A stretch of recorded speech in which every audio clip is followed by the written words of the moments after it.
Hello everybody. Diomedes asked me to start off the video since he wanted to make a dramatic entrance, That's better. Today, we're gonna talk all about executions. A rather morbid subject, I know, but why should we avoid talking about it? Why not liven it up a little and make it more fun? Funnily enough, that's what our ancestors thought too. See, they were so accustomed to death in their day-to-day lives that the whole concept of dying grew pretty stale after a while. Executions were often public spectacles, wholesome bonding experiences for the whole family. And when you've seen your 50th hanging on your daily commutes, all novelty has pretty much worn off and you're left wanting more. So, let's look at some of history's more creative solutions to this problem. You may have tried pulling apart a gummy bear or something analogous to that at some point in your life. If you've ever wondered whether you can apply the same principle to humans, off to the loony bin you go. Now that you're safe and secure in an institution that will definitely help you, I can tell you that yes, that is possible and has been done. But instead of 2 hands, you bind 4 horses to each limb of your person of choice and have them run each in their own direction so the person is ripped apart. This was a form of execution reserved for regicides, which is the murder of a king, and was notably used to kill Francois Ravaillac in 1610 after he assassinated King Henry IV of France. Bet she'll never look at a gummy bear the same way again. Thanks to their immense strength, animals can come in handy for other execution methods too, such as the following that was practiced for thousands of years in India and elsewhere. And so the day has come. My head is spinning as I'm brought to the town square. There are people all around, but I have eyes for only one. My mother stands in the front, teary-eyed. She doesn't even look at me. I can't blame her. Who could bear the sight of their child considering what I've done? Tie him down! My ears are ringing, my mind's gone blank. If only I hadn't looked at the king funny that one time.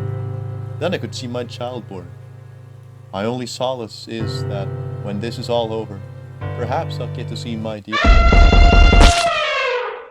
No, not again! Have you no sense of dramatic timing, Hubert? He was having his inner monologue. It's integral to the whole process. You see what you've done, you stupid elephant? How am I supposed to sell tickets with you messing up every time? I'll need to have words with your manager, Hubert. You are a disaster. A more vegan-friendly method of torture and execution was the famed bamboo torture. Urban legend or true history?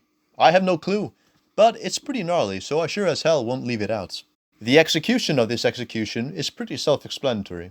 A bamboo plant is made to grow through the flesh of the convict. Some bamboo species can grow as much as 4 centimeters per hour, which is about an inch or 2 in freedom units, so you don't even have to wait all day for something to happen. But the bamboo doesn't taste as good afterwards, so I only really give it a 3 out of 5 stars, personally. Drunkenness, uncleanliness, and negligence are all things we're quite familiar with. And though for many of us it's just an average weekend, they also have in common that they were all maritime crimes during the age of sail. If you were an 18th century seaman and had one too many sips of rum and fell asleep on your watch, there was a whole host of punishment awaiting you. Flogging was a standard punishment, but, according to the Royal Navy Articles of War from 1757, falling asleep on your watch could be punishable by death. So, how does one go about discharging seamen? Hanging? Walking the plank?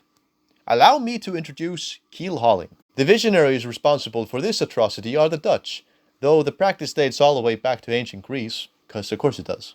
Keel hauling was mainly used for punishment, though it would moonlight as a form of execution.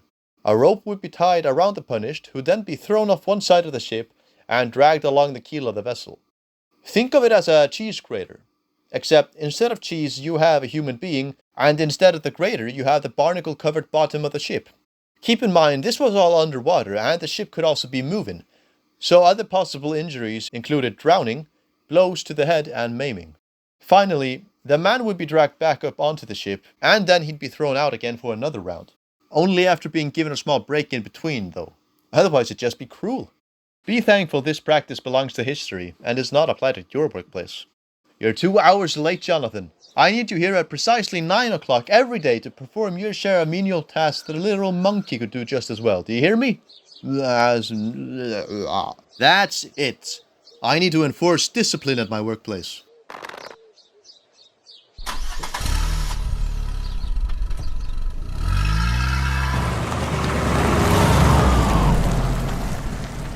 Man, the lengths we humans go to torture each other never ceases to amaze.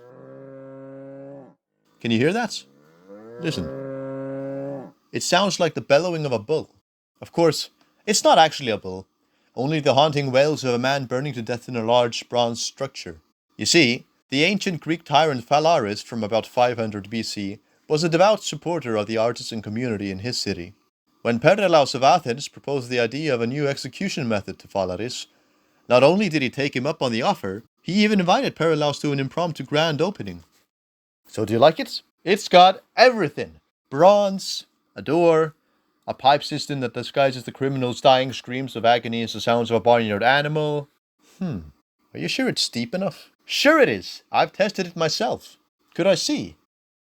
Why? Get in the goddamn bull, Perdilaus, or I'll tell everybody about that sock under your bed. Fine, fine. Oh, come on, let me out. That's bullshit. Good one.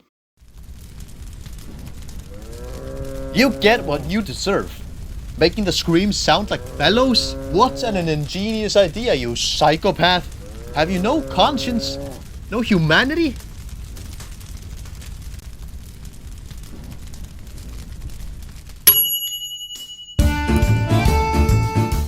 Okay, he didn't cannibalize him. He actually let Perdilaus out of the bull alive.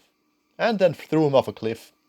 But Phalaris got his comeuppance when he was burned in the bull himself. The brazen bull was also used by Romans to martyr a few Christians in the early days of Christendom, but it eventually fell out of fashion.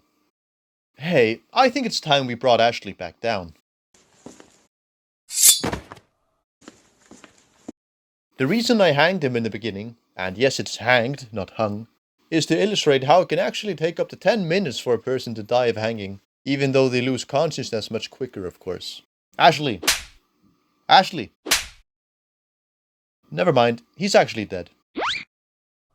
He was meant to survive that. Oh well. I'd be lying if I said this was the first time one of my employees died in a workplace accident. I gotta go file some paperwork and bribe a couple of officers of the law. Catch you later.